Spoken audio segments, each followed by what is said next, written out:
দর্শক, আমরা এখন দাঁড়িয়ে আছি নান্দাইল চণ্ডীবাসা হাই স্কুল খেলার মাঠে, যেখানে প্রতিবারের ন্যায় এবারও কিন্তু পবিত্র ঈদ উল আযহা উপলক্ষে পশুর হাট বসেছে। সুপ্রিয় দর্শক, আমরা দেখতে পাচ্ছেন কিনা জানি না, আমার পিছনে কিন্তু প্রতিবারের ন্যায় এবারও কিন্তু চণ্ডীবাসা হাই স্কুল খেলার মাঠে পবিত্র ঈদ উল আযহা উপলক্ষে পশুর হাট বসেছে।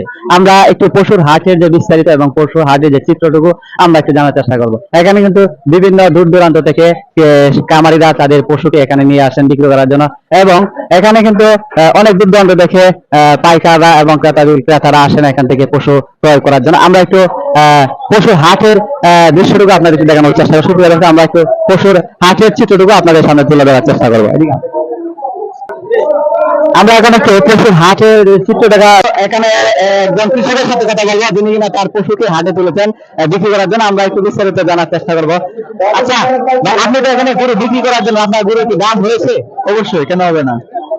প্রতিবারের তুলনায় এবারে দামটা কি একটু বেশি হচ্ছে না কম মনে হচ্ছে? আপনার কি মনে হয়? আমার তো মনে হয় যে গেছে বছরের থেকে এবার একটু কমই আছে। এবার একটু কম। আপনার কি মনে হয় এবার কি অন্যবারের তুলনায় কি বাহির থেকে, ইন্ডিয়া থেকে যে গরু পাচার করা হয় বাংলাদেশে, এবার কি গরু পাচার করার সম্ভাবনা কি বেশি না কম? আমার এখন কি বলবো ভাই, এখানে তো গরু প্রচন্ড ভাবে মানে গরু উঠছে, কিন্তু ক্রেতার জন্য, আমরা বিক্রয় করার জন্য কাস্টমার খুব কমই পাচ্ছি। সেটার জন্য আমাদের একটু সংকট হইতেছে। আমার মনে হয় যে ইন্ডিয়াতে গরু প্রচুর পরিমাণে ঢুকছে। হয়তো বা এটা হতে পারে। আর এখানে কিন্তু ক্রেতার থেকে উৎসুক জনতার ভিড় অনেক বেশি, ক্রেতার সংখ্যা খুবই কম। আবার মানুষ কিন্তু এখানে এই হাটে কিন্তু প্রচুর সংখ্যক পশু উঠেছে।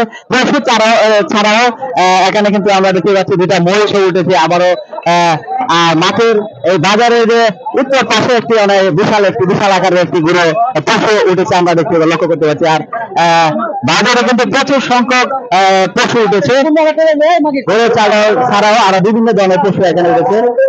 আর আমরা একটু বাজারের ভিতরে যে পরিস্থিতি দেখানোর চেষ্টা করবো। এখানে আরেকটি সুন্দর গরু একজন কৃষক, আমার সাথে একটু কথা বলার চেষ্টা করবো। তো ভাইজান, আপনার গরু কি দাম হয়েছে? নাম হয়েছে কিরকম দাম হয়েছে?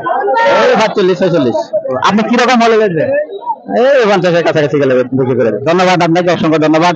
আপনি যে গরুটা তৈরি করেছেন, কি মানে কিরকম খাবার তৈরি করেছেন? আপনি কি যেরকম যে পুষ্টির খাবার নাকি ন্যাচারাল যে প্রাকৃতিক ভাবে যে গরু মানে বড় করে, আপনি কিরকম প্রাকৃতিক ভাবে বড় করেছেন নাকি বিভিন্ন ধরনের এই প্রোডাক্ট দিয়ে বড় করেছেন?